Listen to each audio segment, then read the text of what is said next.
Hello students,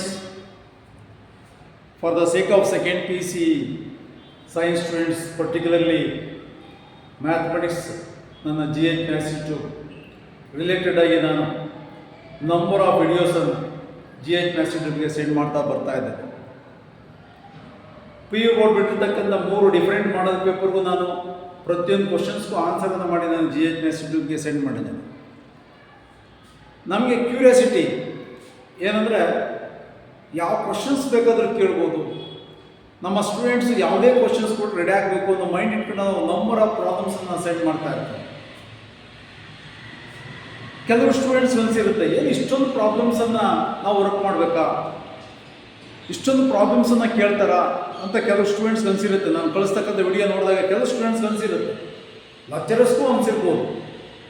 ಸುಮಾರು ನಮಗೆ 20-30 ವರ್ಷ ನಮಗೆ ಪಿ ಯು ಪಾಠ ಮಾಡಿ ವ್ಯಾಲ್ಯೂಯೇಷನ್ಗೆ ಹೋಗಿ ಕ್ವಶನ್ ಪೇಪರ್ ಸೆಟ್ ಮಾಡಿ ನಮಗೆ ಮಾಡಲ್ ಪೇಪರ್ ಸೆಟ್ ಮಾಡೋದು, ಹುಡುಗರಿಗೆ ಟೆಸ್ಟ್ ಪೇಪರ್ ರೆಡಿ ಮಾಡೋದು, ಪಾಠ ಮಾಡಬೇಕಾದ್ರೆ ನಂಬರ್ ಆಫ್ ಪ್ರಾಬ್ಲಮ್ಸನ್ನು ಮಾಡೋದು, ಈ ಥರ ಐಡಿಯಾ ಬರ್ತಾ ಇರ್ತಾರೆ. ಪ್ರತಿಯೊಬ್ಬರು ಲೆಕ್ಚರ್ಸ್ಗೂ ಇದ್ದೇ ಇರುತ್ತೆ. ಯಾವ ಕ್ವಶನ್ಸ್ ನೋಡಿ, ಒಂದು ಎಮ್ ಸಿ ಕ್ಯೂ ತೊಗೊಂಡ್ರೆ, ಒಂದು M C Q suppose relations ಮೇಲೆ ಒಂದು ಎಮ್ ಸಿ ಕ್ಯೂ ತೊಗೊಂಡ್ರೆ ಅದ್ರ ಮೇಲೆ ಡಿಫ್ರೆಂಟ್ 10 ಪ್ರಾಬ್ಲಮ್ಸನ್ನು ಕೇಳ್ಬೋದು. ಒಂದೇ ಪ್ರಾಬ್ಲಮ್ಸ್ ಮೇಲೆ 10 ಟೈಪ್ ಪ್ರಾಬ್ಲಮ್ಸ್ ಕೇಳ್ಬೋದು. ಯಾವ ಕ್ವಶನ್ಸ್ ಕೇಳ್ಬೋದು? ನೀವು ಸ್ಟೂಡೆಂಟ್ಸು ಒಂದು 10-15 ಮಾಡಲ್ ಪೇಪರನ್ನು ವರ್ಕೌಟ್ ಮಾಡಿರ್ತೀರಿ, ಆದರೆ ಅದೇ ಕ್ವಶನ್ಸ್ ಬರುತ್ತೆ ಅಂತ ಎಕ್ಸ್ಪೆಕ್ಟೇ ಮಾಡೋಕ್ಕಾಗಲ್ಲ.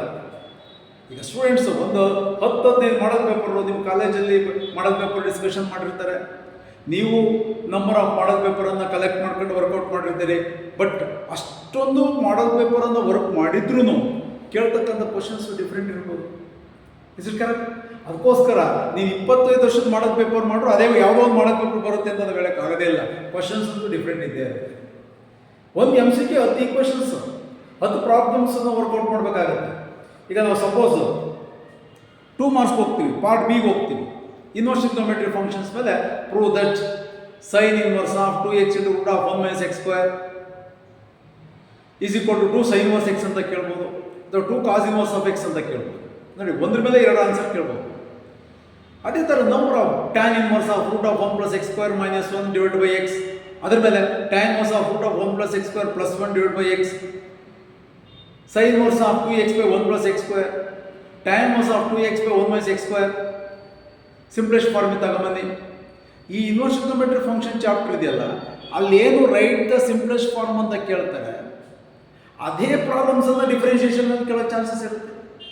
For example, tan inverse of root of 1 plus x square minus 1 by x ಅಂತ ಹೇಳಿದೆ. ಈಗ ಇದಕ್ಕೆ ಪ್ರಾಬ್ಲಮ್ನ ರೈಟ್ ದ ಸಿಂಪ್ಲೆಸ್ಟ್ ಫಾರ್ಮ್ ಅಂತ ಬೇಕಾದ್ರೂ ಕೇಳ್ಬೋದು.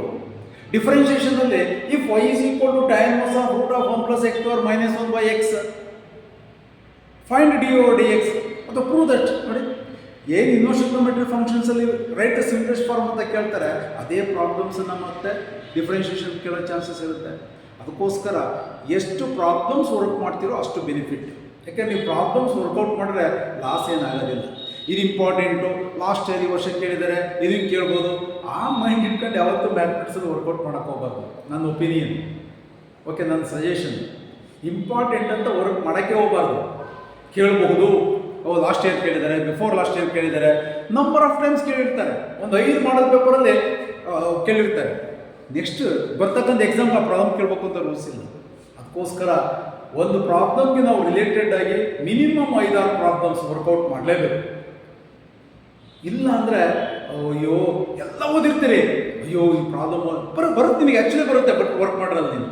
ಈ ಥರ ಎಕ್ಸಾಮ್ ಬರೆದ್ಮೇಲೆ ಅನ್ಸುತ್ತೆ ನಿಮಗೆ, ಎಕ್ಸಾಮ್ ಬರೆದು ಹೊರಗಡೆ ಬರ್ತಿಲ್ಲ, ಅಯ್ಯೋ ಅದೊಂದು ಪ್ರಾಬ್ಲಮ್ ಬಿಟ್ಟೆ ನಾನು.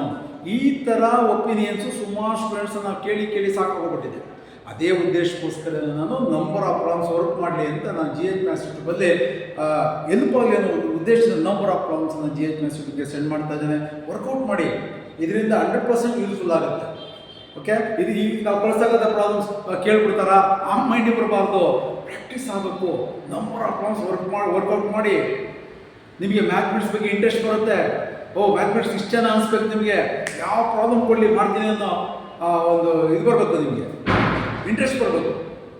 ನೀವು ಯಾವ್ದಲ್ಲ ಡಿಫ್ರೆನ್ಷಿಯೇಷನಲ್ಲಿ ಯಾವ ಪ್ರಾಬ್ಲಮ್ ಕೊಡ್ತಾರೆ ಕೊಡಲಿ, ಇಂಟಿಗ್ರೇಷನ್ಸಲ್ಲಿ ಯಾವ ಪ್ರಾಬ್ಲಮ್ ಕೊಡ್ತಾರೆ ಕೊಡಲಿ, ಎಲ್ ಪಿ ಪಿನಲ್ಲಿ ಯಾವ ಪ್ರಾಬ್ಲಮ್ ಕೊಡ್ತಾರೆ ಕೊಡಲಿ, applications of the definite integral ಯಾವ problem, area of the circle, area of the ellipse, ಅದರ numerical value, area of the circle ಅಂದಾಗ x square plus Y square is equal to a square standard. X square plus Y square is equal to 16 numerical value. X square plus Y square is equal to 4.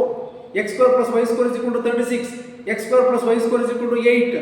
X square plus Y square is equal to ಯಾವ್ದು ಬೇಕಾದ್ರೂ ಕೊಡ್ಬೋದು. ಇಂಥದ್ದೇ ಕೊಡಬೇಕು ಅಂತ ರೂಲ್ಸೇ ಇಲ್ಲ. Find the area of the ellipse by the method of integration. Ellipse X square by A square plus Y square B square is equal to 1. A square ಮತ್ತು B square plus ಅಲ್ಲಿ numerical value X square by 16 plus Y square by 9 is equal to 1. X square by 36 plus Y square by 9 is equal to 1. ಎಷ್ಟೊಂದು problems ಇದೆ. ಆ ಪ್ರಾಬ್ಲಮ್ಸನ್ನು ನಾನು GH maths set ಮಾಡ್ತಾ ಇದ್ದೀನಿ. Number of problems equivalent ಆಗಿ ಯಾವುದು ಬೇಕಾದರೂ ಕೇಳಲಿ. ಓಕೆ, ಆ ಮೈಂಡ್ ಇಟ್ಕೊಂಡು ನಂಬರ್ ಆಫ್ ಪ್ರಾಬ್ಲಮ್ಸನ್ನು ನಾನು GH maths second P C ಸ್ಟೂಡೆಂಟ್ಸ್ಗೆ ಹೆಲ್ಪ್ ಆಗಲಿ ಅಂತ ಕಳಿಸ್ತಾ ಇದ್ದೇನೆ. ದಯವಿಟ್ಟು ನೀವು second P C science students ಯಾರಿದ್ದಾರೆ ಶೇರ್ ಮಾಡಿ. ನೀವು ಮಾಡಿದ್ದೇ ಪ್ರಾಬ್ಲಮ್ಸು ವರ್ಕೌಟ್ ಮಾಡಿ ಪ್ರಾಕ್ಟೀಸ್ ಮಾಡಿ. ಎಸ್ಪೆಷಲಿ BScಗೆ ಮತ್ತು ಇಂಜಿನಿಯರಿಂಗ್ ಹೋಗೋ ಸ್ಟೂಡೆಂಟ್ಸ್ಗೆ ಸೆಕೆಂಡ್ ಪಿ ಯು ಸಿನಲ್ಲಿ ಮಾಡ್ತಕ್ಕಂಥ ಪ್ರಾಬ್ಲಮ್ಸ್ ಎಷ್ಟು ಪ್ರಾಬ್ಲಮ್ಸ್ ವರ್ಕ್ ಮಾಡ್ತೀರೋ ಅಷ್ಟು ಒಳ್ಳೆಯದು. ಓದೋ ವಿಚಾರದಲ್ಲಿ ನಾವು ಹುಚ್ಚರ ಆಗಬೇಕು. ನನ್ನ ಒಪಿನಿಯನಲ್ಲಿ ಹುಚ್ಚರ ಆಗಬೇಕು. ಆವಾಗ ನಾವು ಸಬ್ಜೆಕ್ಟ್ ಗ್ರಿಪ್ ಬರುತ್ತೆ. ಯಾರು ಸಬ್ಜೆಕ್ಟನ್ನು ಡೀಪಾಗಿ ನೋಡಿ, ಕೆಲವು ಸ್ಟೂಡೆಂಟ್ಸ್ ಫಸ್ಟ್ ಪಿ ಸಿನ ನೆಗ್ಲೆಕ್ಟ್ ಮಾಡ್ತಾರೆ. ನಾನು ಫಸ್ಟ್ ಪಿ ಸಿನ ಏನಂತ ಕರಿತೀನಿ ಗೊತ್ತಾ? ಫಾರ್ಮುಲಾ ಬುಕ್ ಅಂತ ಕರಿತೀನಿ.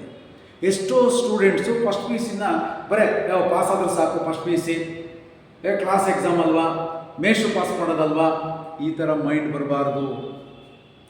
ಪೇರೆಂಟ್ಸು ಸಹ ಅಬ್ಸರ್ವ್ ಮಾಡಬೇಕು. ಲೆಕ್ಚರ್ಸು ಸಹ ಫಸ್ಟ್ ಪಿ ಸಿ ಸ್ಟೂಡೆಂಟ್ಸ್ಗೆ ದಯವಿಟ್ಟು ಫಸ್ಟ್ ಪಿ ಸಿಯಲ್ಲಿ ಬರ್ತಕ್ಕಂಥ first P C is nothing but formula book. ಆ ಥರ ಒಂದು ಭಗವದ್ಗೀತೆ ಇದ್ದಂಗೆ ಅದು ನಮಗೆ. ಯಾಕೆಂದರೆ first P C is a base, ಅದು ಫಾರ್ಮುಲಾ ಬುಕ್ ಇದ್ದಂಗೆ. ಅದಿಲ್ಲದೆ ನಾವು ಸೆಕೆಂಡ್ ಪಿ ಸಿ ಕಲ್ತ್ಕೊಳಕ್ಕಾಗತ್ತಾ? ನೀವು ಈವನ್ MScಗೆ ಹೋಗಿ, BScಗೆ ಹೋಗಿ, ಇಂಜಿನಿಯರಿಂಗ್ ಹೋಗಿ, first P C second P C ಅವೆರಡು ಬೇಸ್. ನಮಗೆ ಬೇಸೇ ಇಲ್ಲ ಅಂದರೆ ಏನಾಗುತ್ತೆ? ಎಷ್ಟೋ ಜನ ಇಂಜಿನಿಯರಿಂಗ್ ಸ್ಟೂಡೆಂಟ್ಸ್ ಹೋಗಿ ಬಂದಿರೋರು ಹೇಳ್ತಾರೆ ನಮಗೆ, sir second P ಸಿನಲ್ಲಿ ಇಂಟಿಗ್ರೇಷನ್ನು, differential equations ಅದು ಚೆನ್ನಾಗಿ ಬಂದರೆ ನಮಗೆ ಇಂಜಿನಿಯರಿಂಗ್ ಭಾರಿ ಈಸಿ ಸರ್ ಅಂತ ನಮ್ಗೆ ಹೇಳ್ತಾರೆ. ಎಷ್ಟೋ ಸ್ಟೂಡೆಂಟ್ಸು ಇಂಜಿನಿಯರಿಂಗ್ ಹೋಗಿ ಬ್ಯಾಕ್ ಆಗಿರ್ತಾರೆ. ಯಾಕೆ ಅಂದರೆ ಸೆಕೆಂಡ್ ಪಿ ಸಿ ಮತ್ತು ಫಸ್ಟ್ ಪಿ ಸಿ ಚೆನ್ನಾಗಿ ಕಲ್ತಿರಲ್ಲ. That is the main drawback. ಸ್ಟೂಡೆಂಟ್ಸ್ಗೆ ನಾವು ಅದನ್ನು ಇಂಪ್ರೆಸ್ ಮಾಡಬೇಕು, ಇನ್ಸ್ಪಿರೇಷನ್ ಹೇಳಬೇಕು. ಫಸ್ಟ್ ಪಿ ಸಿ ನೀವು ನೆಗ್ಲೆಕ್ಟ್ ಮಾಡೋಕ್ಕೆ ಹೋಗಬೇಡಿ. ನೀವು JEEಗೆ ಹೋಗಿ ಫಸ್ಟ್ ಪಿ ಸಿ ಕಾನ್ಸೆಪ್ಟ್ ಇದ್ದಲೇ, ಅದು ಫಿಸಿಕ್ಸ್ ಆಗಿರಲಿ, ಕೆಮಿಸ್ಟ್ರಿ ಆಗಿರಲಿ, ಬಯಾಲಜಿ ಆಗಿರಲಿ, ಯಾವುದೇ ಆಗಿರಲಿ, ಮ್ಯಾಥಮೆಟಿಕ್ಸ್ ಬೇಸಿಕ್ಸ್ ಕಾನ್ಸೆಪ್ಟ್ ಇಲ್ಲ ಅಂದರೆ JEEನಲ್ಲಿ ಪ್ರಾಬ್ಲಮ್ಸ್ ಹೆಂಗೆ ಮಾಡ್ತೀರಿ? CETನಲ್ಲಿ ಹೆಂಗೆ ಮಾಡ್ತೀರಿ? ಸೆಕೆಂಡ್ ಪಿ ಸಿ ಹೆಂಗೆ ಅರ್ಥವಾಗುತ್ತೆ? ದಯವಿಟ್ಟು ಫಸ್ಟ್ ಪಿ ಸಿ ಬರ್ತಕ್ಕಂಥ ಪ್ರತಿಯೊಂದು ಚೆನ್ನಾಗಿ ಅರ್ಥ ಮಾಡ್ಕೊಬೇಕು, ಡೀಪಾಗಿ ಹೋಗ್ಬೇಕು. ಬರೀ ಪಾಸ್. ಈಗ ನಾವು ಸೆಕೆಂಡ್ ಪಿ ಸಿಗೆ ಹೋಗಿ ಸಜೆಷನ್ ಕೊಡ್ತೀನಿ ನೋಡಿ, ನೀವು ಸೆಕೆಂಡ್ ಪಿ ಸಿ ಎಕ್ಸಾಮ್ ಬರೀತೀರಿ, ನೀನು 50 ಮಾರ್ಕ್ಸ್ಗೆ ಇಂಟಿಗ್ರೇಷನ್ನು ಡಿಫ್ರೆನ್ಷಿಯೇಷನ್ ಓದೋದೇ ಇಲ್ಲ ಸರ್, ನಾನು 50 ಮಾರ್ಕ್ಸ್ ತೆಗಿಬೋದು. ನೀನು ರಿಲೇಷನ್ಸ್ ಆ್ಯಂಡ್ ಫಂಕ್ಷನ್ಸ್ ಓದ್ಕೊಂತೀಯ, ಮೆಟ್ರಿಸಿಸ್ ಆ್ಯಂಡ್ ಡಿಟರ್ಮಿನೆಂಟ್ಸ್ ಓದ್ಕೊಂತೀಯ, ವೆಕ್ಟರ್ ಓದ್ಕೊಂತೀಯ, 3D ಓದ್ಕೊಂತೀಯ, ಪ್ರಾಬಬಿಲಿಟಿ ಓದ್ಕೊಂತೀಯ, ಇನ್ವರ್ಸ್ ಟ್ರಿಗೊನೋಮೆಟ್ರಿ ಫಂಕ್ಷನ್ಸ್ ಓದ್ಕೊಂತೀಯ. ಇಷ್ಟು ಓದ್ಕೊಂಡ್ಬಿಟ್ರೆ ನಿಮ್ಗೆ 50 ಮಾರ್ಕ್ಸ್ ಬಂದುಬಿಡುತ್ತೆ. ಸರ್ ಡಿಫ್ರೆನ್ಷಿಯೇಷನ್ನೇ ಓದಲ್ಲ ಸರ್, ನಾನು ಇಂಟಿಗ್ರೇಷನ್ನೇ ಓದಲ್ಲ ಸರ್ ಅಂದರೆ ಮ್ಯಾಥಮೆಟಿಕ್ಸೇ ಇಲ್ಲ. ಮುಂದೆ ನಿನಗೆ BScಗೆ ಹೋದಾಗ, BEಗೆ ಹೋದಾಗ ಕಷ್ಟ ಆಗುತ್ತೆ. ಯಾರು BEಗೆ ಹೋದಾಗ, BScಗೆ ಹೋದಾಗ ಯಾರು ಕಷ್ಟ ಅನುಭವಿಸ್ತಾ ಇರ್ತಾರೆ ಗೊತ್ತಾ? ಇಡೀ ಸೆಕೆಂಡ್ ಪಿ ಸಿ 13 ಚಾಪ್ಟರ್ ಏನು ಬರುತ್ತೆ ಅಷ್ಟನ್ನು ಚೆನ್ನಾಗಿ ಓದಿರಬೇಕು. ಪ್ರಾಬಬಿಲಿಟಿ ನೆಗ್ಲೆಕ್ಟ್ ಮಾಡಿಬಿಡ್ತಾರೆ. ಪ್ರಾಬಬಿಲಿಟಿ ಬಿಡು, ಚಾಯ್ಸ್ ಇರುತ್ತೆ. ಸ್ಟೂಡೆಂಟ್ಸ್ ಮೈಂಡ್ ಅದು. ಎಷ್ಟೋ ಜನ ಲೆಕ್ಚರರ್ಸ್ ಹೇಳ್ಬಿಡ್ತೀವಿ, ಪ್ರಾಬಬಿಲಿಟಿ ಚಾಯ್ಸ್ ಇರುತ್ತೆ ಬಿಡ, ಓದಕ್ಕೆ ಹೋಗ್ಬೇಡ. BEಗೆ ಹೋದಾಗ ಏನು ಮಾಡ್ತೀರಿ? BEನಲ್ಲಿ probability is the main chapter. ಯಾವುದೇ ಚಾಪ್ಟರ್ ನೆಗ್ಲೆಕ್ಟ್ ಮಾಡೋಕ್ಕೆ ಹೋಗಬಾರ್ದು. ಸೆಕೆಂಡ್ ಪಿ ಸಿನಲ್ಲಿ, ಫಸ್ಟ್ ಪಿ ಸಿನಲ್ಲಿ ಯಾಕೆ ಆ ಚಾಪ್ಟರ್ನ ಇಟ್ಟಿರ್ತಾರೆ ಅಂದರೆ ಹೈಯರ್ ಎಜುಕೇಷನ್ಗೆ ಹೋದಾಗ ಇವೆಲ್ಲ ಬೇಸು. ಅಷ್ಟೇ ಯಾಕೆ, ನೀವು ಕಾಂಪಿಟೇಟಿವ್ ಎಕ್ಸಾಮಿನೇಷನ್, ಬ್ಯಾಂಕಿಂಗ್ ಎಕ್ಸಾಮ್ ಬರೀತೀರಾ, first P C second P C mathematics concept. ನೀವು ಯಾವುದೇ ಜಾಬ್ ಹೋಗಿ ಕಾಂಪಿಟೇಟಿವ್ ಎಕ್ಸಾಮಿನೇಷನ್ ಬೇಕೇ ಬೇಕು, ಮ್ಯಾಥಮೆಟಿಕ್ಸ್ ಬೇಕೇ ಬೇಕು. RRBಗೆ ಹೋಗ್ತೀರಾ, ಮ್ಯಾಥಮೆಟಿಕ್ಸ್ ಬೇಕು. ಪ್ರತಿಯೊಂದಕ್ಕೂ ಮ್ಯಾಥಮೆಟಿಕ್ಸ್ ಆಗಿರೋದ್ರಿಂದ ಸ್ಟೂಡೆಂಟ್ಸ್ಗಳಿಗೆ ನನ್ನ ಅಡ್ವೈಸ್ ಮತ್ತು ಲೆಕ್ಚರರ್ಸ್ಗೂ ನನ್ನ ಅಡ್ವೈಸ್ ಏನಂದರೆ ಫಸ್ಟ್ ಪಿ ಸಿನಲ್ಲಿ ಪ್ರತಿಯೊಂದು ಚಾಪ್ಟ್ರನ್ನು ಮಾಡಿದಾಗ ಮಕ್ಕಳಿಗೆ ಅದ್ರ ಬಗ್ಗೆ ಅವೇರ್ನೆಸ್ ಬರುತ್ತೆ. ಸೆಕೆಂಡ್ ಪಿ ಸಿ ಈಸಿ ಆಗುತ್ತೆ. ಅದಕ್ಕೋಸ್ಕರ ಫಸ್ಟ್ ಪಿ ಸಿನ ಯಾವತ್ತೂ ನೆಗ್ಲೆಕ್ಟ್ ಮಾಡೋಕ್ಕೆ ಹೋಗ್ಬಾರ್ದು. ಎಷ್ಟು ಚಾಪ್ಟರ್ ಇದೆಯೋ ಅಷ್ಟು ಚಾಪ್ಟರ್ನ ಮಾಡಬೇಕು. ಆವಾಗ ಸೆಕೆಂಡ್ ಪಿ ಸಿ ಅರ್ಥವಾಗುತ್ತೆ. First P C second P C ಅರ್ಥವಾಯಿತು ಅಂದರೆ CET 50% ಇರುತ್ತೆ. ನೀವು CET ಮತ್ತು ಸೆಕೆಂಡ್ ಪಿ ಸಿ ಬೋರ್ಡ್ ಎಕ್ಸಾಮ್ದು 50%, CET 50%. ಬೋರ್ಡ್ ಎಕ್ಸಾಮಲ್ಲಿ ತಗೊಂಡ್ಬಿಡ್ಬೋದಲ್ಲ ನೀವು 50%. ಅದಕ್ಕೋಸ್ಕರ ನೀವು ಫಸ್ಟ್ ಪಿ ಸಿ ಓದಲೇಬೇಕಲ್ವಾ, ಸೆಕೆಂಡ್ ಪಿ ಸಿ ಓದಲೇಬೇಕಲ್ವಾ, ಪ್ರತಿಯೊಂದು ಚಾಪ್ಟರ್ ಓದಬೇಕು. ಪದೇ ಪದೇ ಹೇಳ್ತೇನೆ, ಫಸ್ಟ್ ಪಿ ಸಿ ಎಲ್ಲ ಚಾಪ್ಟರ್ ಓದಬೇಕು, ಸೆಕೆಂಡ್ ಪಿ ಸಿ ಎಲ್ಲ ಚಾಪ್ಟರ್ ಓದಬೇಕು. ನಾವು ಪಾಸ್ ಆಗಬೇಕು, ಮಾರ್ಕ್ಸ್ ಒಂದು 50-60 ಬಂದರೆ ಸಾಕು ಅಂತ ಮೈಂಡ್ ಇಟ್ಕೊಂಡು ಯಾವತ್ತೂ ಓದಬಾರ್ದು. ಓಕೆ, ಇದು ನನ್ನ ಅಡ್ವೈಸ್. ಅದಕ್ಕೋಸ್ಕರ ಈ ಸೆಕೆಂಡ್ ಪಿ ಸಿ ಬರೀತಕ್ಕಂಥ ವಿದ್ಯಾರ್ಥಿಗಳು ಅಷ್ಟೇ, ಮತ್ತು ಈ ಫಸ್ಟ್ ಪಿ ಸಿಯಿಂದ ಸೆಕೆಂಡ್ ಪಿ ಸಿ ಓದ್ತಕ್ಕಂಥ ವಿದ್ಯಾರ್ಥಿಗಳು ಅಷ್ಟೇ, ಪ್ರತಿಯೊಂದನ್ನು ಚೆನ್ನಾಗಿ ಓದಿ, ಯಾವ ಚಾಪ್ಟರ್ನ ನೆಗ್ಲೆಕ್ಟ್ ಮಾಡೋಕ್ಕೆ ಹೋಗಬಾರ್ದು. ಯಾವುದೋ ಒಂದು ಚಾಪ್ಟರ್ ಇರುತ್ತೆ, ಫಿಸಿಕ್ಸಲ್ಲೋ, ಕೆಮಿಸ್ಟ್ರಿನಲ್ಲೋ, ಅಥವಾ ಬಯಾಲಜಿನಲ್ಲೋ, ಅಥವಾ ಮ್ಯಾಥಮೆಟಿಕ್ಸಲ್ಲೋ 5 ಮಾರ್ಕ್ಸಿಗೆ ಕೇಳ್ತಾರೋ ಆ ಚಾಪ್ಟರ್ ಬಿಟ್ಬಿಡೋಣ. ಆ ಚಾಪ್ಟರ್ ಬರೀ 3 ಮಾರ್ಕ್ಸಿಗೆ ಬರುತ್ತೆ, ಚಾಪ್ಟರ್ ಬಿಟ್ಬಿಡೋಣ. Marks are not unimportant. ಇಡೀ ಚಾಪ್ಟರ್ ನಿಮಗೆ ಮುಂದೆ ಹೈಯರ್ ಎಜುಕೇಷನ್ಸಲ್ಲಿ ಬೇಕಾಗುತ್ತೆ. ಮಾರ್ಕ್ಸ್ಗೋಸ್ಕರ 3 ಮಾರ್ಕ್ಸಿಗೆ ಚಾಪ್ಟರ್ ಕೇಳ್ತಾರೆ ಅಂತ ಆ ಚಾಪ್ಟರ್ನ ಬಿಡಬಾರ್ದು. ಆ ಚಾಪ್ಟರ್ಗಳೇ ಇಂಪಾರ್ಟೆಂಟು. ಇವತ್ತು IAS KS ಅಲ್ಲಿ 3ನೇ ಕ್ಲಾಸಿನ ಕ್ವಶನ್ ಪೇಪರ್ ಕೇಳ್ತಾರೆ. 3ನೇ ಕ್ಲಾಸಲ್ಲಿ ಪಾಠ ಮಾಡಿದಾಗ ಸೋಷಿಯಾಲಜಿ, ಮ್ಯಾಥಮೆಟಿಕ್ಸು ಇವನ್ನೆಲ್ಲ IAS KS ಇಂಟ್ರ್ಯೂಗಳಲ್ಲಿ ಕೇಳ್ತಾರೆ. 7ನೇ ಕ್ಲಾಸಿಂದ IAS ಮತ್ತು KS IPSಗಳಲ್ಲಿ ಇಂಟ್ರ್ಯೂಗಳಲ್ಲಿ ಕೇಳ್ತಾರೆ. ಅದಕ್ಕೋಸ್ಕರ ಯಾವುದನ್ನು ನಾವು ನೆಗ್ಲೆಕ್ಟ್ ಮಾಡೋಕ್ಕೆ ಹೋಗಬಾರ್ದು. ಫಸ್ಟ್ ಪಿ ಸಿ ನಾನು ಮ್ಯಾಥಮೆಟಿಕ್ಸ್ ಲೆಕ್ಚರ್ ಆಗಿರೋದ್ರಿಂದ ನನ್ನ ಒಪಿನಿಯನ್ ಏನಂದರೆ, ಪದೇ ಪದೇ ಹೇಳ್ತಾ ಇರ್ತೇನೆ, ಫಸ್ಟ್ ಪಿ ಸಿ ಹುಡುಗರು, ಸೆಕೆಂಡ್ ಪಿ ಸಿ ಹುಡುಗರು, first P C students first P C ಬರ್ತಕ್ಕಂಥ ಪ್ರತಿಯೊಂದು ಚಾಪ್ಟರ್ ಓದಿ. Trigonometry, analytical geometry, 3D, okay, binomial theorem, permutations, combinations, conic sections, ellipse, parabola, hyperbola, circle, okay, ಎಲ್ಲ ಯಾವುದನ್ನು ನೀವು neglect, set theory, graph, mod functions, modulus of x, signum function, greatest integer functions, constant function, ಎಷ್ಟೊಂದು functions ಇದೆ, ಅದಕ್ಕೆಲ್ಲ graph ಹಾಕಬೇಕು. ಇಷ್ಟನ್ನು ನಾನು GH maths ಯೂಟ್ಯೂಬಲ್ಲಿ ಸೆಂಡ್ ಮಾಡಿದ್ದೇನೆ. ಎಷ್ಟು ಹುಡುಗರು ನೋಡ್ತಾರೆ, ಅಯ್ಯೋ ನಮಗೆ ಇದು ಮಾಡೇ ಇಲ್ಲಲ್ಲ ಅನ್ನೋ ಸ್ಟೂಡೆಂಟ್ಸ್ ಇದ್ದಾರೆ, ನಮಗೆ ಕಾಲೇಜಲ್ಲಿ ಮಾಡೇ ಇಲ್ಲ ಅನ್ನೋ ಸ್ಟೂಡೆಂಟ್ಸ್ ಇದ್ದಾರೆ. ಅಂಥ ಸ್ಟೂಡೆಂಟ್ಸ್ಗಾದರೂ ಅಟ್ಲೀಸ್ಟ್ ತಲುಪಲಿ ಅನ್ನೋ ಉದ್ದೇಶದಿಂದ ನಾನು GH ಮ್ಯಾಥ್ಸ್ ಯೂಟ್ಯೂಬಲ್ಲಿ ಪ್ರತಿಯೊಂದು ಚಾಪ್ಟರ್ಗೆ ಬರ್ತಕ್ಕಂಥ ಕಾನ್ಸೆಪ್ಟನ್ನು ನಾನು ಅಪ್ಲೋಡ್ ಮಾಡ್ತಾ ಇರ್ತೇನೆ.